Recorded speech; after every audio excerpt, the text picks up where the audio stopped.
pero ya habíamos hablado antes de algunos aspectos, quizás en algún momento algunos temas un poquito más técnicos, pero ahora estamos yendo puntualmente cómo leer cada diferente tipo de literatura en la Biblia. Y bueno, las semanas anteriores hemos ya pasado por cómo leer los evangelios, cómo debemos leer. ¿Alguien recuerda qué era la pregunta que decíamos al leer los evangelios? ¿Qué se recuerdan? Ok, entendíamos, los evangelios son libros biográficos. Esos 4 evangelios fueron escritos para presentarnos a Jesús. Entonces, la manera como leemos un evangelio es preguntándonos qué dice este relato, qué suma este relato al hablar de Cristo. Porque de lo que van a hablar los evangelios es de Cristo.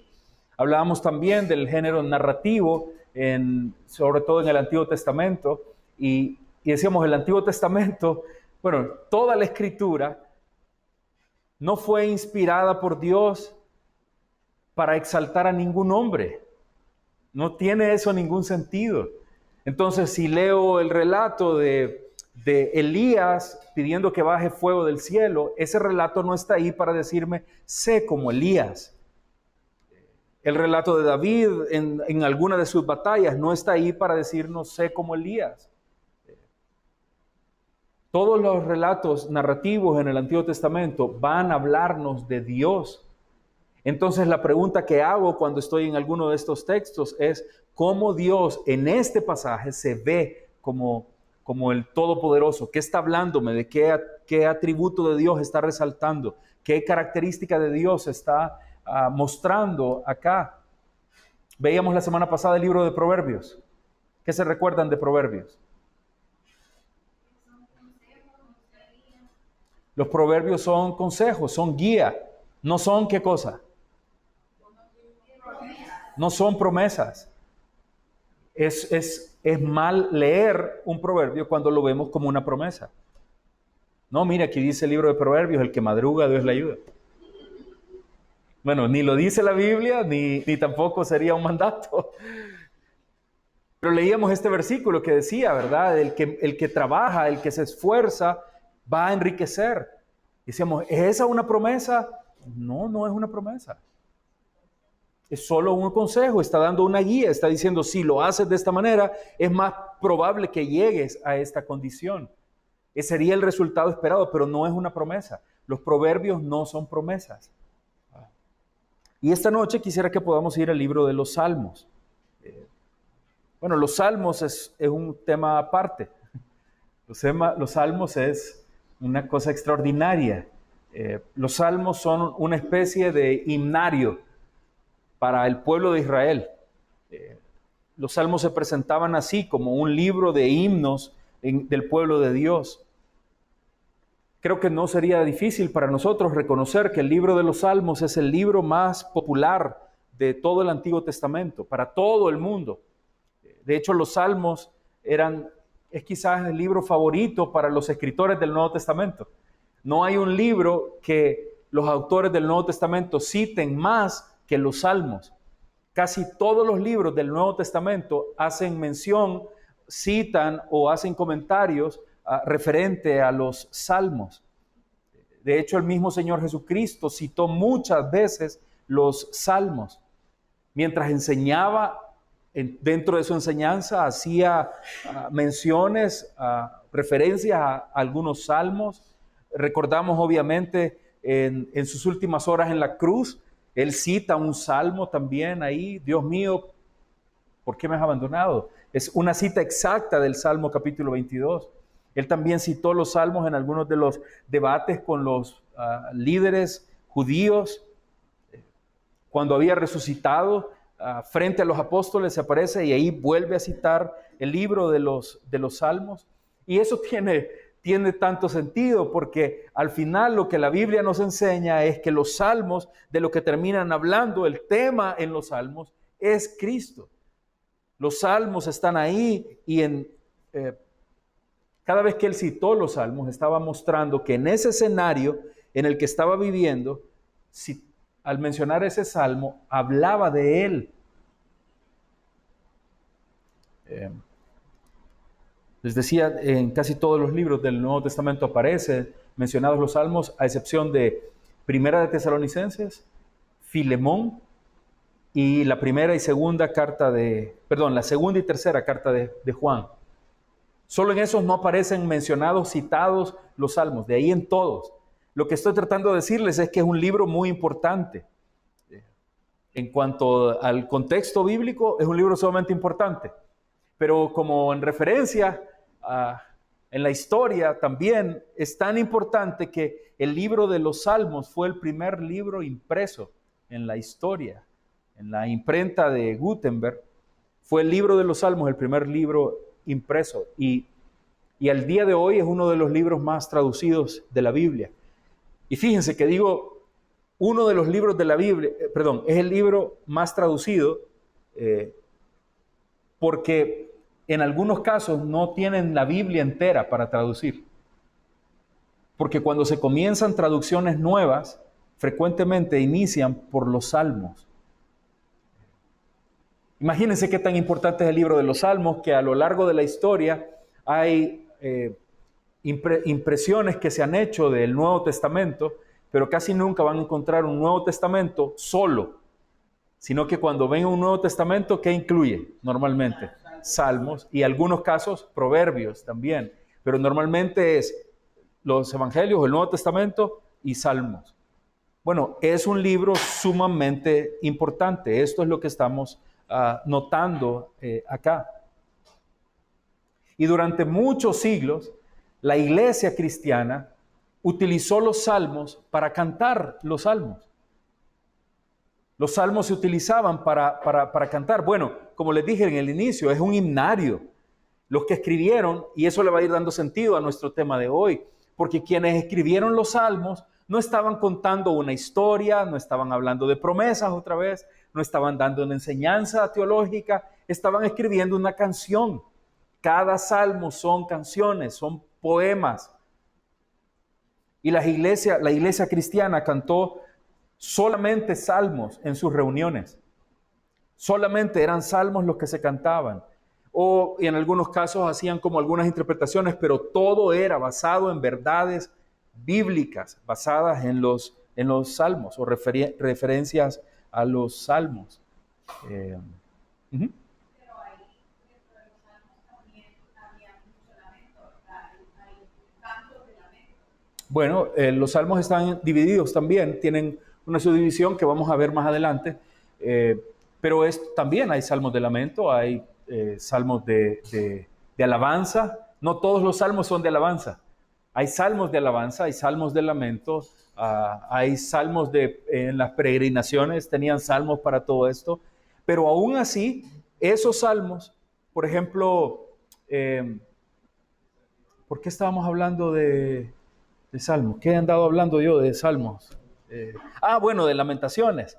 Algunos de los cantos, capítulo 1 y capítulo 2 de lamentaciones, son salmos también, son cantos fúnebres, utilizados no solo de lamento, sino que específicamente fúnebres. Y esos cantos los sacaban a la hora de algún servicio, alguna actividad en que estaban entregando a algún hermano, y ahí cantaban esos himnos. Bueno, todo esto es sumamente importante, porque, valga el paréntesis, esto debería de recordarnos como iglesia la necesidad de volver y cantar la palabra. Y es algo que nosotros tratamos de hacer. Tratamos de cantar himnos que tienen un fundamento bíblico, que le canten a Dios, no que nos cantemos nosotros. Tristemente, una gran cantidad de la música que se canta en las iglesias actualmente son canciones para uno mismo. Son canciones que nos cantamos nosotros, canciones con las que nos animamos. Escogemos canciones que les gustan a los hermanos. ¿Qué vamos a cantar? No sé, ¿qué les gusta? ¿Qué quieren? No es para nosotros. Estamos cantando alabanzas a Dios, reconociéndolo a Él, alabándolo a Él. No solo es cantar por cantar. Los salmos nos ayudan a esto, entre otras cosas, ¿verdad? Nos enfocan en esto.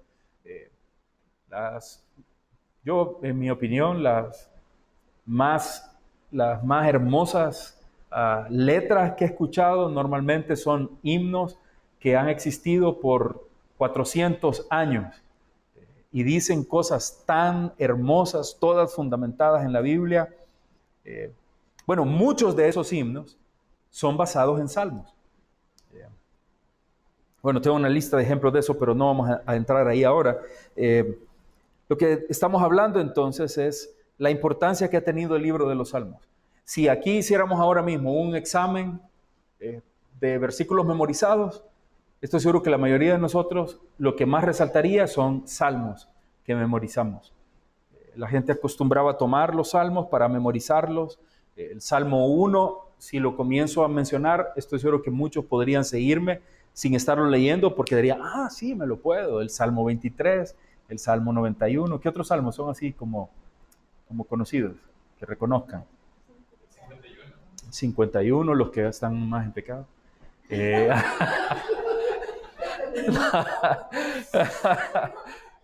Son bromas. El Salmo 51, que es un salmo penitencial. El Salmo 34, 150, Salmo 100, Salmo 121. Alzaré mis ojos a los montes, ¿de dónde vendrá mi socorro? Ya ven que se los pueden. Bueno, pero esto es lo que digo, que tenemos siempre puesto esto en los salmos. Ahora, ¿qué no vamos a encontrar en los salmos? No vamos a encontrar narrativas, como lo que vimos la semana antepasada de los libros narrativos. No hay grandes acontecimientos descritos ahí, no hay narraciones que están ahí puestas. No vamos a encontrarnos con eso como en los libros históricos, ni profecías como los libros proféticos que traen esta cantidad de anuncios de lo que iba a suceder. Tampoco encontramos en el libro de Salmos mandatos o leyes como lo vemos en el Pentateuco. Entonces, ¿qué es lo especial en el libro de los Salmos? ¿Qué es lo que hace de este libro un libro con el que todos, bueno, de hecho eso creo que es lo especial, que es un libro con el cual todos nosotros nos vamos a sentir identificados? En algún punto del Salmo usted va a saber, este hombre está hablando de algo que yo he vivido. Este hombre está pasando por algo que yo he pasado. Yo he experimentado esto. Curiosamente, el libro de Salmos normalmente, tanto en la Biblia hebrea como en nuestra Biblia, está en el centro de la Biblia. ¿Sabían esto? El libro de los Salmos está en el centro de la Biblia. Es el corazón de la Biblia. Y lo digo de esta manera porque podemos usar ese término de es el corazón de la Biblia en el sentido de que está en el centro, pero además es el libro de las emociones en la Biblia. Es el libro que le pone, por decirlo en alguna manera, corazón a la Biblia. De lo que va a tratar el libro de los Salmos es preocuparse en cómo la ley de Dios está aplicándose a cada persona. Nos lleva a reflexionar sobre los grandes problemas, los grandes desafíos, las luchas que enfrentamos todos nosotros a lo largo de nuestra vida. Y entonces creo que es una de las razones por las que todo el mundo ve el libro de los Salmos como el libro favorito en el Antiguo Testamento y para muchos de toda la Biblia. Recuerdo cuando estaba muy joven, tenía un amigo que es bien sentimental. Cualquier cosa, él era una buena razón para llorar. Y lo molestábamos porque pues, siempre estaba llorando por algo. Le decían algo, pero algo que me encantaba ver y aprendí de él en esto, era que cuando estaba pasando alguna situación, se salía, lo regañaban en el trabajo, estaba algún problema, estaba decaído, lo que sea. Y su manera era esconderse, encerrarse en algún lugar, en algún salón que encontrara. Él abría la Biblia y empezaba a leer salmos. Y después de algún rato aparecía y me decía, Mauri, mira este salmo. Dice exactamente lo que yo estoy pasando. Este salmo describe y decía, bueno, su conexión con su parte emocional todo el tiempo estaba encontrando las palabras, las situaciones que vivía en estos salmos. No estoy diciendo con eso de que sean fáciles de entender. Hay algunas veces en que se puede entender de maneras erradas, como todo lo que hemos visto las semanas anteriores. Podemos estarlo malinterpretando si no respetamos muchas cosas alrededor de él. Pero los salmos definitivamente captan, o más bien nosotros captamos al leer el salmo, la experiencia que está narrando ahí el autor de tristeza o de alegría, de celebración o de fracaso. Hay salmos en que verdaderamente uno piensa, este está bien fregado. Hace un par de años creo que prediqué aquí en la iglesia el Salmo 6, un salmo de lamento y un salmo penitencial. Y yo recuerdo esas imágenes tan vívidas del salmista expresando que su cama parece que es una piscina, dice, por todo lo que está llorando a causa de su pecado. Dice que yo he pecado, pero ya, ¿hasta cuándo me vas a seguir castigando por esto? ¿Cuándo vas a detener lo que estás haciendo conmigo?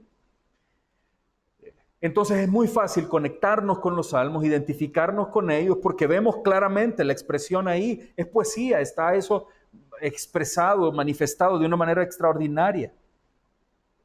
Entonces en estos libros, estos salmos, van a mostrarnos siempre una poesía hermosa, expresiva, sumamente expresiva. El libro de los salmos nos va a hablar de cosas como árboles aplaudiendo. Son imágenes tan hermosas, hermano. Dice, todos los árboles del campo van a palmear cuando estén contemplando la grandeza del Señor. Dice, los cielos cuentan la gloria de Dios. Dice, le van pasando la voz a unos al otros los astros, hablándoles de la grandeza de Dios. Los salmos van a mostrarnos montes, montañas cantando de alegría. Bueno, es así, salmos. La pregunta entonces es, ¿cómo no malinterpreto esto? ¿Cómo voy al libro de los salmos y capto el mensaje que Dios quiere transmitirnos a través de ese salmo? ¿Cómo no me voy por un lado equivocado a través de la lectura del salmo? Bueno, creo que una de las formas y que debemos prestar atención siempre, una pregunta no será la que nos va a ayudar a reconocer el mensaje necesariamente, pero que nos va a guiar a prestar atención es cuál es la imagen que se está utilizando en estos salmos, de qué manera me está expresando los salmos, qué es la imagen que está detrás de todo esto. Por ejemplo, si vamos al Salmo capítulo 1,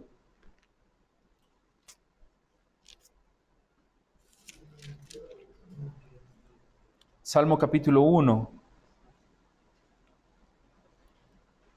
y si alguien nos lee el versículo 1 y versículo 2. Bienaventurado el varón que no anduvo en consejo de malos, ni estuvo en camino de pecadores, ni en silla de escarnecedores se ha sentado.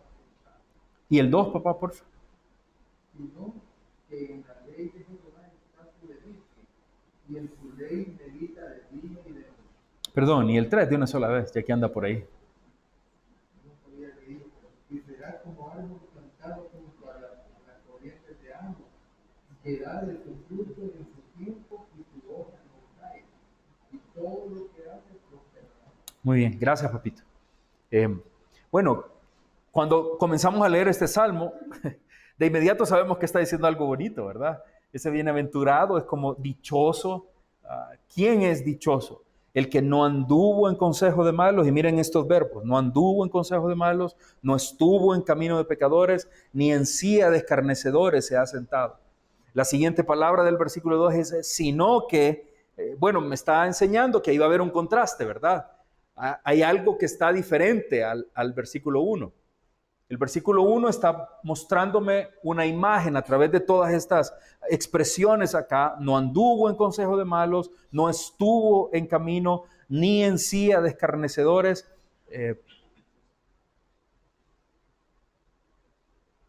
Creo que lo que podemos identificar ahí es que está hablando como de hay un progreso, ¿verdad? Son tres acciones diferentes de ese personaje. Y dice, el que haya vivido de esta manera es dichoso, es bienaventurado, es feliz. ¿Quién? El que no progresó, el que no avanzó en un camino errado. ¿Por qué? Por las tres menciones que aparece ahí. Cuando habla de no anduvo, está refiriéndose a ¿qué es andar?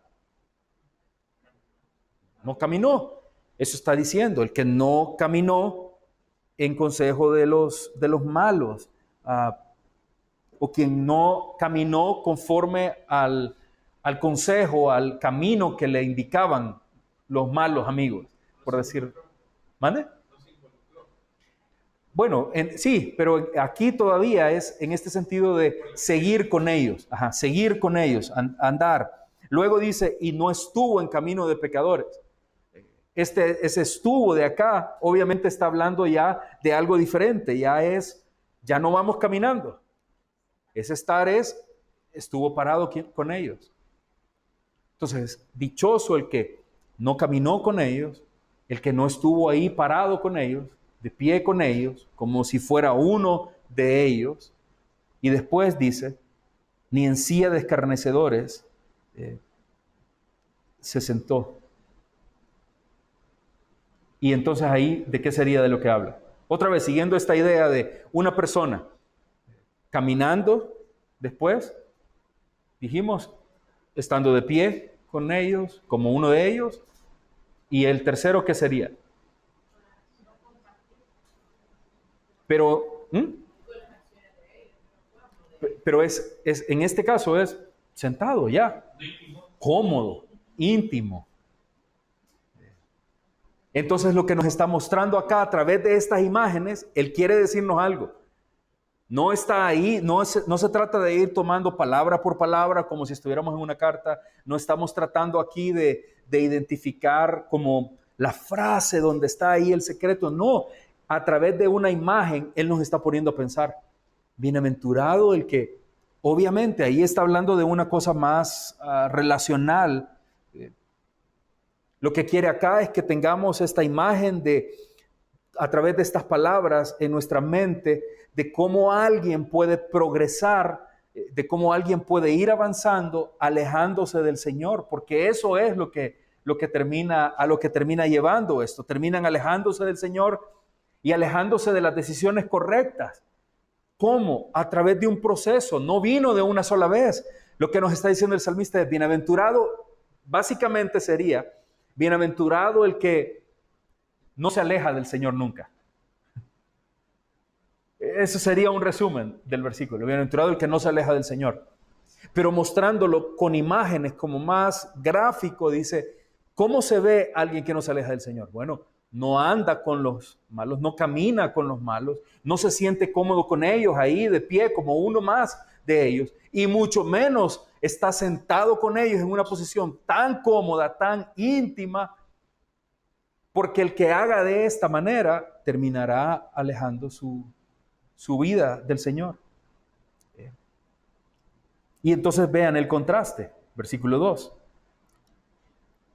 Sino que en la ley de Jehová está su delicia y en su ley medita de día y de noche.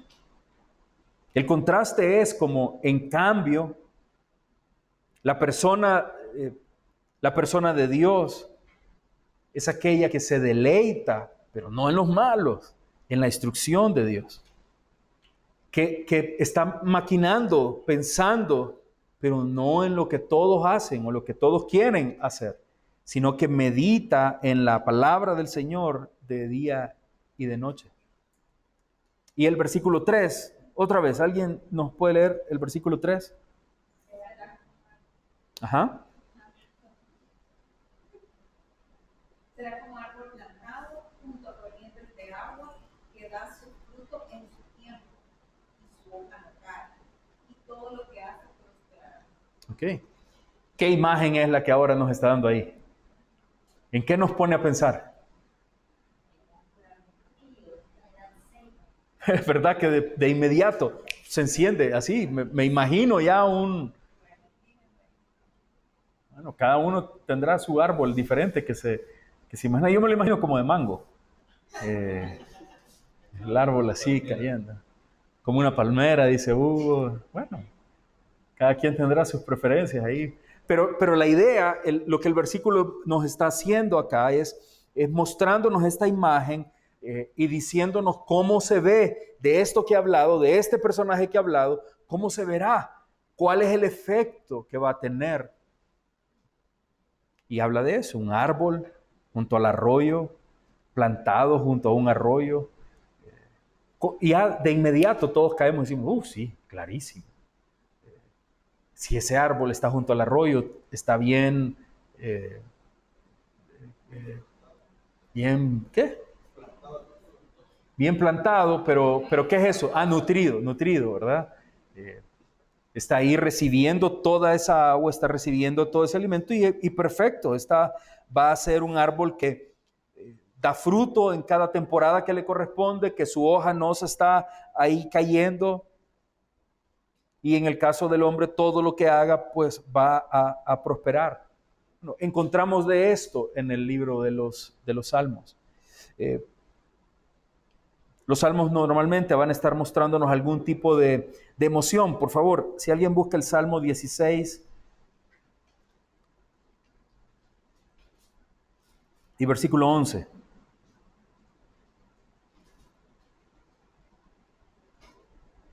Y me mostrará la senda de la vida, en tu presencia hay plenitud de gozo, delicias a tu diestra para siempre. Ok, ¿cómo ustedes imaginan, qué emoción captan del autor de este Salmo? ¿Qué está diciendo en estas palabras? ¿Cómo está hablando? ¿Cómo se siente mientras habla esto? Seguro, porque dice la senda de la vida, o sea, algo que eterno, no va a tener fin. Ujú. ¿Qué más pueden ver en esto? Ok, acerca de lo que va a venir. Y agregaría a esto que mencionan ustedes también, gozo, ¿verdad?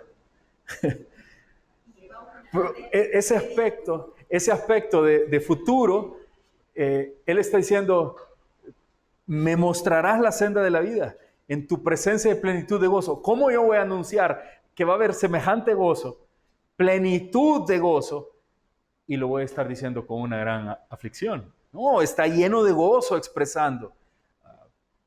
Hay plenitud de gozo. Ahora miren el Salmo capítulo 6.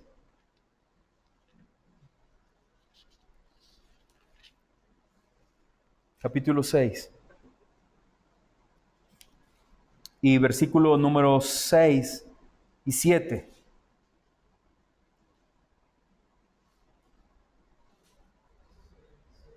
Salmo 6, 6 y 7. Me he consumido a fuerza de gemir. Todas las noches inundo de llanto mi lecho. Riego mi cama con mis lágrimas. Mis ojos están gastados de sufrir.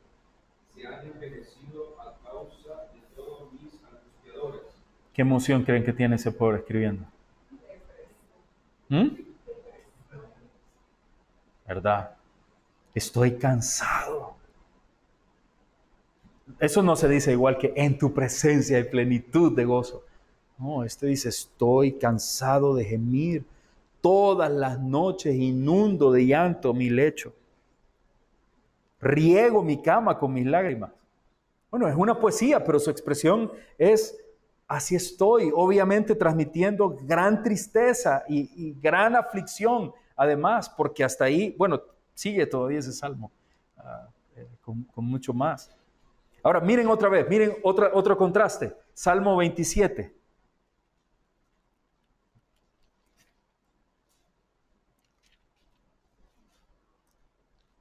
Salmo 27, 1. Jehová es mi luz y mi salvación.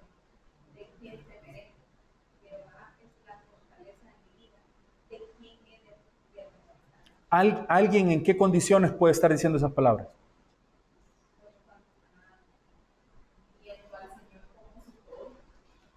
Pero ¿hay algo más? ¿Qué más? ¿Qué es? Huyendo. Miren las palabras. Jehová es mi luz y mi salvación. Ok, esto es una manera de ver a Dios. Pero entonces él se pregunta, ¿de quién voy a temer? Pues? Si él es mi luz y mi salvación, ¿de quién temo? ¿Ah? Huyendo. Alguien que está en angustia, en desesperación. Alguien que está buscando un refugio. Alguien que está en gran preocupación, está diciendo, Jehová es mi luz y mi salvación. Y entonces su condición es de alguien que está huyendo. Pero la manera como él es consolado, ministrado a través de Dios mismo, es pensando en que su confianza está en el Señor. Lo que él está considerando es que hay seguridad en el Señor. Por eso dice, Jehová es mi luz y mi salvación. ¿De quién temeré? ¿De quién voy a atemorizarme si Él está conmigo? Es cierto, ya avancé varios kilómetros escondiéndome. Es cierto, está escondido, está huyendo y es un salmo de David y sabemos que huyó. Mucha parte de su reinado le tocó huir. De Saúl primero, de su hijo después, de enemigos también. Pero él está trayendo a su vida esta confianza en medio de su desesperación, pensando, ¿de quién voy a temer si él está conmigo? Por supuesto, todas estas que hemos hablado ahorita son emociones que en diferentes momentos, estoy seguro, pero todos conocemos. Entonces, cuando vamos a un salmo, ¿qué encontramos? Este hombre ha sentido lo que yo he sentido. Miren el Salmo 55.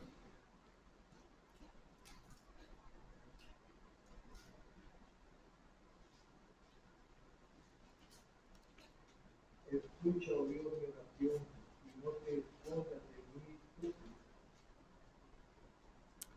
Está atento y responde, aclama mi oración y me conmueve. A causa de la voz del enemigo, por la opresión de tu espíritu, porque sobre mí echaron iniquidad y con furor te castigo. 4, dele. Mi corazón está dolido dentro de mí, y terrores de muerte sobre mí han caído. Temor y temblor. Temor y temblor venían sobre mí, y el terror me ha cubierto. Gracias. A ver, ¿quién está escribiendo eso? ¿En qué condición?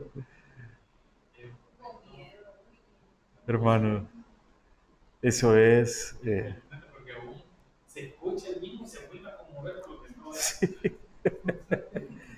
Sí. Mi corazón está dolorido. Terrores de muerte han caído sobre mí.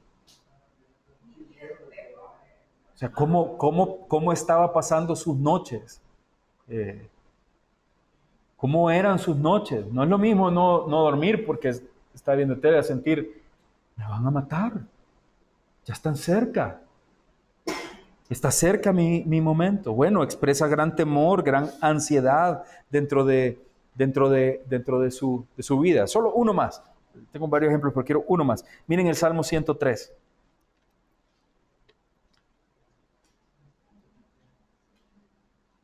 Salmo capítulo 103 y versículo 1 y 2. Alabad, siervos de Jehová, alabad el nombre de Jehová. Sea el nombre de Jehová bendito desde 103. 113. 3. Perdón. Perdón. Bendice alma mía a Jehová y bendiga todo mi ser su santo nombre. Bendice alma mía a Jehová y no olvides ninguno de sus beneficios. Él es quien perdona todas tus iniquidades, el que sana todas tus dolencias, el que rescata del hoyo tu vida, el que te corona de favores y misericordia, el que sacia de bien tu boca, de modo que te rejuvenezcas como el águila. Muy bien. ¿Pueden ver la diferencia del que leímos antes de este? Terror viene sobre mi vida. Y bendice alma mía Jehová. Si Él, ¿qué no me ha dado? ¿Qué no ha sido? Lo que quiero que podamos observar acá es los diferentes estados que el autor muestra. Algunos de estos salmos son de un mismo autor, pero obviamente está atravesando circunstancias completamente diferentes. Bueno, el libro de los Salmos está ahí y nos muestra todo este abanico de experiencias. Ahí hay de todo en esto. Solo ahorita mencionamos terror, ansiedad, miedo, gratitud, alabanza. En este caso, gratitud, alabanza a Dios, confianza en Dios. Todos estos escenarios están ahí planteados en la Escritura. Entonces, cuando vamos a pensar en el libro de los Salmos, debemos tener claro que hay imágenes que nos quieren transmitir un sentimiento, una manera, una condición del corazón del que está escribiendo. Esas imágenes están ahí para mostrarnos cómo ese autor estaba viviéndolo. Ahora, ¿cómo nosotros debemos comprenderlo? La pregunta que nos hacemos es ¿cómo esa imagen del autor en este salmo está hablándome de la relación del hombre con Dios? Porque ahorita lo que hicimos fue leer versículos específicos en salmos específicos. Pero si nosotros leemos capítulos enteros, que por cierto, la manera de leer el libro de los salmos, o la manera de leer los salmos, no es porcioncitas de los salmos. Porque el salmo es parte de un todo. Cuando usted lee un salmo, no agarre un versículo y ahí quédese, lea el salmo completo, porque ahí está transmitiendo todo el sentir. Si solo toma uno, bueno, puede sacarlo de contexto. Sobre todo por lo que estaba mostrándoles ahorita. En el Salmo 6, él está diciéndole ahí, mi cama está inundada, siento de que tengo aquí un charco enorme de tanto que he pasado llorando. Pero ese salmo no se queda ahí. En ese salmo el salmista termina diciéndole a Dios que él, aun cuando está pasando eso en su peor condición, él confía en que el perdón del Señor, el Señor se lo ha concedido. Entonces, lo que tenemos que nosotros tratar de observar, obviamente, es la imagen que ahí se nos está poniendo. La imagen que está dándonos como una captura de pantalla, una pequeña fotografía de la condición del salmista en ese momento que lo escribe. Pero lo que nos interesa a nosotros saber es esa condición, cómo se conecta con Dios, cómo eso está relacionado con Dios. Los salmos no son para entrar y ver de qué maneras puedo conmiserarme, de qué maneras puedo hundirme en mi aflicción. No, lo que el salmo te va a enseñar es en ese salmo que me identifico porque muestra tanta angustia. Bueno, ¿cómo yo puedo encontrarme con Dios en esa condición? ¿Cómo Dios rescata? ¿Cómo Dios responde al salmista ahí en el, ¿qué era este que leímos final? 51. No, el 55. ¿Cómo el Señor llega a aquel que está con un corazón adolorido y que tiene terrores de muerte? Bueno, a eso me lleva el Salmo. El Salmo no me deja en un hoyo viendo cómo estoy de mal. Si lo leo solo el versículo aislado, sí, ahí sí, hermano, no. Ya se lo tatúa alguno fácil el versículo, ¿verdad? Terrores hay dentro de mí y todo esto. Pero lo que el Salmo va a transmitirnos y lo que tenemos nosotros que caminar para leer correctamente el Salmo es cómo es la relación de esta persona con Dios, cómo Dios se involucra en este aspecto de la vida, cómo Dios saca, rescata de ahí. Esta es una de las cosas que vamos a preguntarnos al leer el Salmo. Primero tengo que observar la imagen, obviamente, porque porque el escrito es una poesía. No está dicho de la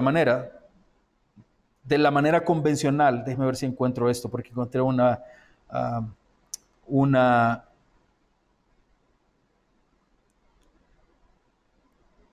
definición, una expresión acerca de los salmos que me encantó y no la anoté acá.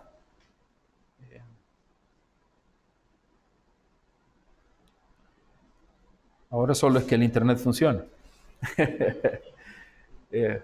¿Por qué es esto? El Salmo, al ser un género de poesía, al estar escrito como una poesía, bueno, tendrá una manera de decirnos las cosas que va a ser diferente a lo que nosotros estamos normalmente acostumbrados o esperando.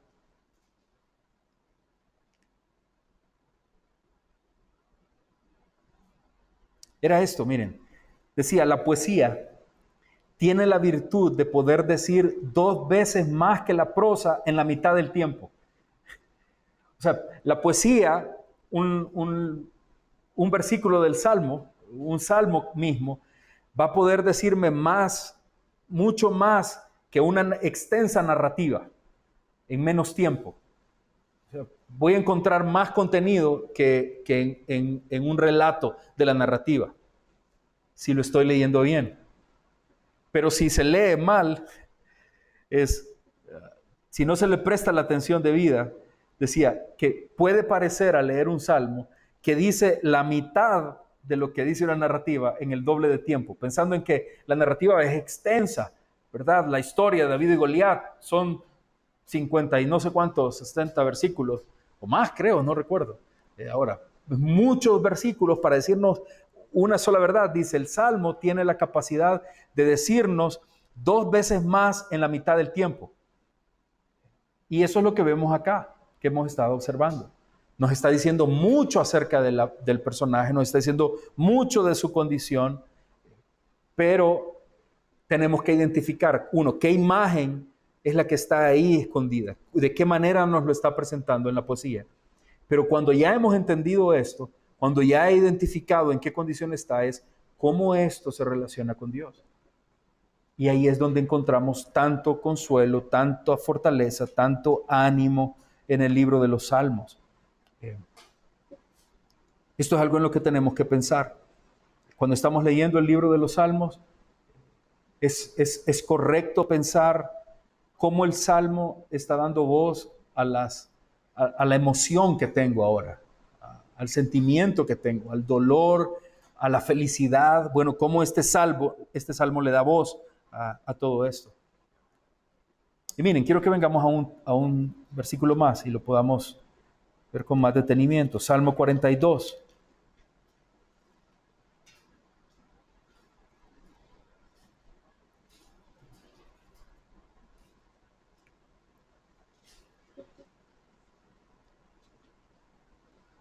Salmo 42 y versículo número 1.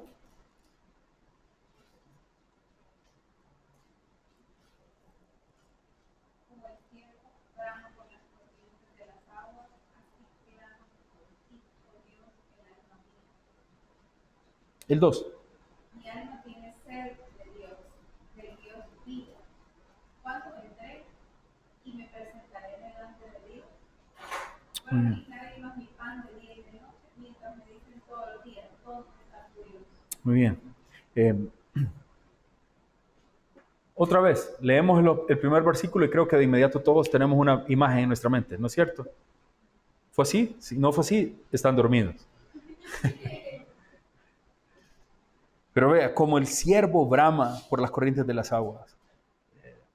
Es claramente una imagen muy gráfica.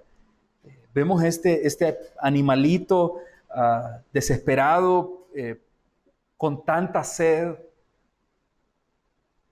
buscando arroyos, obviamente escrito por un autor que está en un contexto diferente al nuestro, un contexto de un desierto, un contexto donde con mucha frecuencia en Israel se quedaban sin nada de agua los arroyos, estaban secos completamente.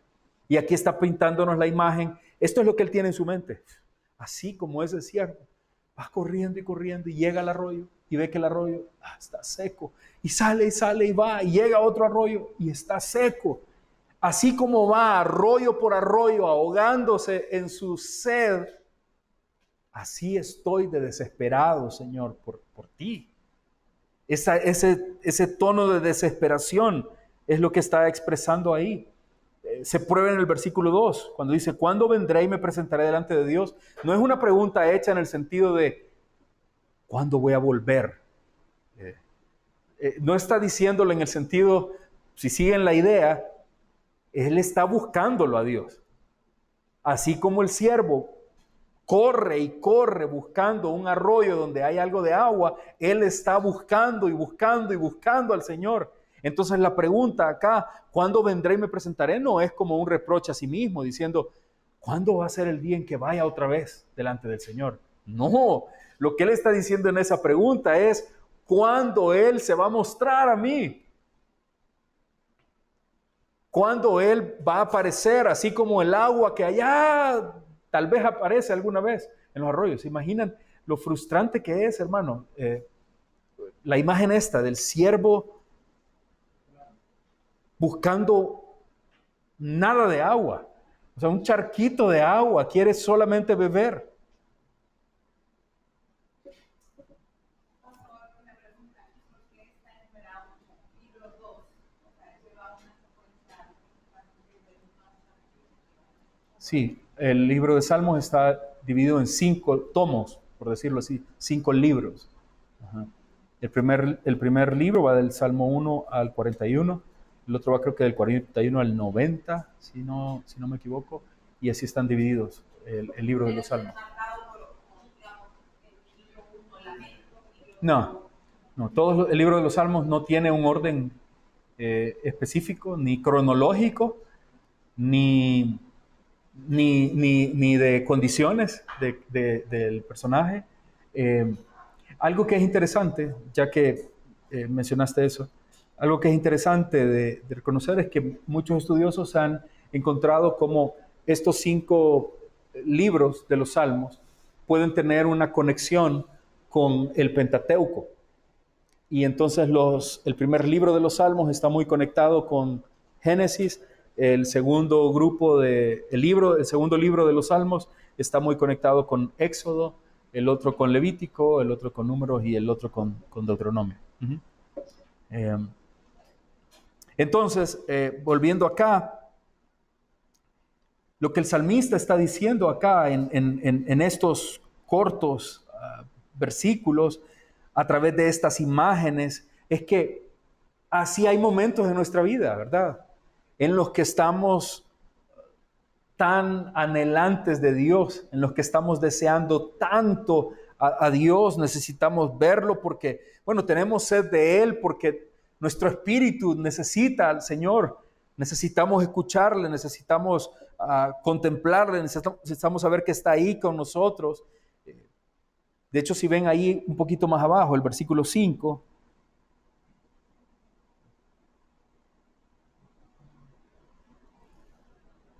vea cómo conecta ahí con lo que inicialmente estaba hablando. ¿Qué dice? ¿Por qué te abates, oh alma mía, te turbas dentro de mí? Espera en Dios, porque aún he de alabarme, salvación mía y Dios. El autor, obviamente, para escribir esto, él está pasando un gran bajón espiritual. Y él está buscando al Señor como un siervo deseando agua. Que de hecho no me parece que diga en ninguna parte del versículo que el siervo encontró el agua. En ese punto, solo está narrando, describiendo su condición en la búsqueda de ella. Y dice, de esta manera yo también le estoy buscando. Pero como no lo encuentra, él dice el versículo 5, entonces, ¿por qué te abates, alma mía? ¿Por qué te turbas dentro de mí? Voy a poner mi esperanza en Dios. Voy a seguir esperando en Dios. Y a pesar de que no estoy encontrándolo ahora, lo voy a seguir alabando. Esta es su expresión. ¿Por qué? La confianza del salmista es, el Señor es mi salvación. Así que, alma mía, no te abatas. No se resuelve en ese punto la situación. Que eso es algo que también vamos a ver, por ejemplo, cuando hablemos del Salmo de Lamento o el domingo en Lamentaciones. Eso vamos a ver. El libro de Lamentaciones, hermanos, es muy duro. ¿Sabe? Vamos a concluir los 5 capítulos de Lamentaciones y no hay una respuesta. Nosotros vivimos acostumbrados a este mundo y este mundo nos vive diciendo, no, por más dura que sea la situación, siempre habrá un final, la historia siempre tendrá un final feliz. Bueno, no Lamentaciones. Lamentaciones no tiene un final feliz en esa historia. Termina y sigue lamentándose. Y sigue hundido. ¿Por qué? Porque Dios no está determinado por nuestra condición. Lo que estemos viviendo no determina si Dios nos ama o no. ¿Sabían eso? ¿Saben que no importa que estemos pasando tribulación, prueba, no importa que estemos enfermos y muriendo, eso no ha cambiado, que el Señor nos ame y que incondicionalmente nos amó y nos escogió, no para variar, no es que Dios se enojó con nosotros. Este es el pensamiento mundano. Dios está enojado conmigo porque me están pasando estas cosas. Dios no me escucha ya. Dios se enojó conmigo. Dios no es un niño de colegio, una niña de colegio que no te hablo ahora porque me has caído mal por lo que hiciste. Dios es perfecto, es soberano en todos sus caminos. Si Dios está enojado con nosotros, no estarían escuchando esto. No estaríamos acá. Pero entonces lo que digo es, lo que esta noche hemos tratado de notar es, cuando leemos los salmos, tenemos que ver qué imagen está ahí expuesta. ¿Cuál es la figura que se está utilizando para llevarnos a comprenderlo mejor? Y cuando hemos entendido esto, cuando vemos la condición del salmista, entonces ver cómo esa condición, cómo ese hombre en esa condición está relacionado con Dios. Cómo Dios interviene, cómo Dios puede intervenir. Dónde ese hombre encuentra a Dios en esa condición. Y eso nos hace no solo tener una lectura agradable, porque el Salmo por naturaleza, al ser poesía, tiene una lectura agradable, pero además nos ayuda a entender cómo Dios es parte de los 150 salmos que están ahí. Los salmos no están ahí para exaltar la figura humana. Los salmos están ahí para alabar a Dios independientemente de nuestra condición de momento, porque nunca se habla de una condición eterna.